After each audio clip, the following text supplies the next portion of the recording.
I was 17 when I first fell in love with star photography.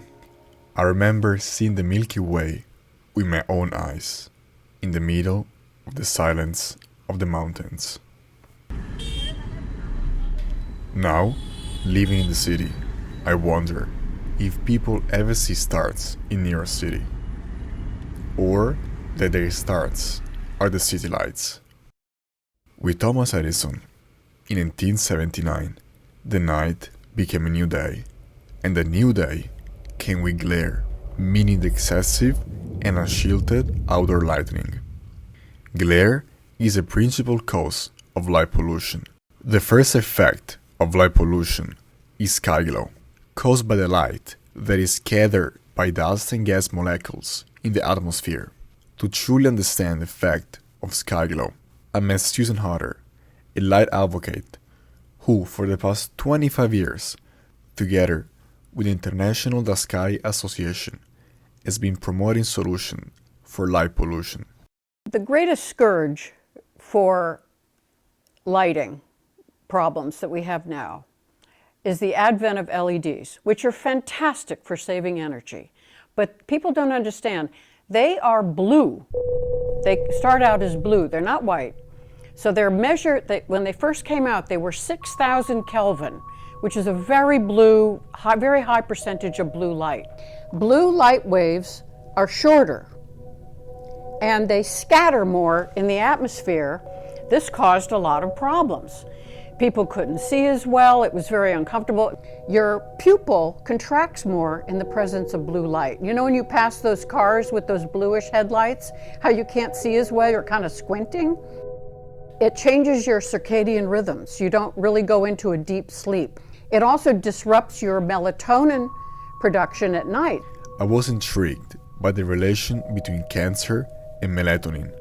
So I met Mariana Figuero, a leader PhD researcher at Sinai Medical Center. We do know from lab studies we do here that if you expose people to enough light at night, they will suppress the hormone melatonin. Melatonin itself, it's what we call oncostatic, which means that melatonin reduces growth rate of tumor. Now, there has been some work looking at shift work in cancer risk. So shift workers obviously stay awake at night with their eyes open and are more likely to be exposed to light. So what happens is that the overall hypothesis that shift workers are exposed to light at night, they suppress melatonin, and epidemiological research has shown that they're at higher risk for cancer. At night, while resting in Susan Hall's room, looking at the artwork around my bed, I realized how sky glow must affect birds too. This is where I met Catherine Haynes, the executive director of NYC Audubon. Species, like birds, have evolved to migrate. And one of the things that birds use to migrate is light. They tend to migrate at night over us. We don't tend to see them, but artificial light will draw them down and distract them. Oftentimes birds land in big cities just like New York. And when they do, they wake up the next morning when the light comes up and they slam into windows. If there weren't the artificial light, those birds would probably keep going and they would go from natural area to natural area. We had a mass mortality event on September 24, 2021, and here in New York City. And we had over 400 birds that were found by our monitors in the morning. It's sort of a perfect storm of things that happened. There was a low cloud ceiling. It was peak migration season. There were bright lights. And the birds came in, and huge numbers of them all at once hit those buildings the next morning. Applying glass with the special patterns that birds can perceive will allow us to reduce the mortality rate by 95% and to develop our cities in harmony with nature. Another disturbing effect of light pollution is light trespass.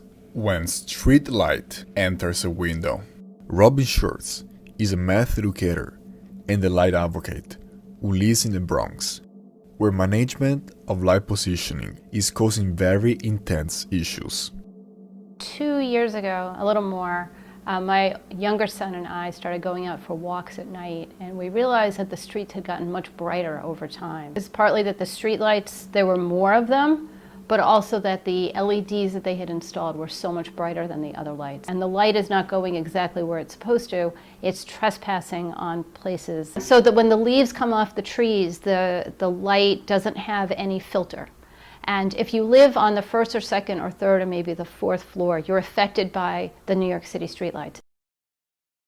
Because of the excessive glare in the city, the situation is highly critical, but many are the solutions to do better. Well, the solution to sky glow, glare, is all about shielding. So you want to have the light source, the light bulb, surrounded on all sides so that the light is directed down. So I started thinking about it, and I came up with designing a shield that you snap onto the bulb, because it's got these little clips, and all the light comes down. So the other thing is that they could change the temperature of the lights, which would mean make them less white and make them more amber, and then also to have timers and to have the lights only really when you need them. A lot of people think that more light is better, and the thing is, smarter light is better. Thanks to the satellite map developed by Atlas in 2015, we're capable of individuating dark spots around the city.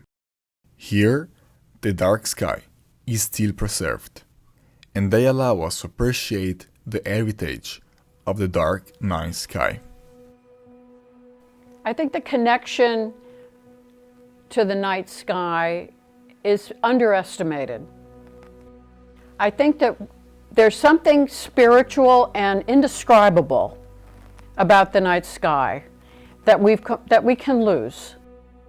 So, we might never be able to see stars in the center of New York City, but dark spots allow us to escape and be able to appreciate the priceless heritage that connect us as humans for generations. This is what we captured.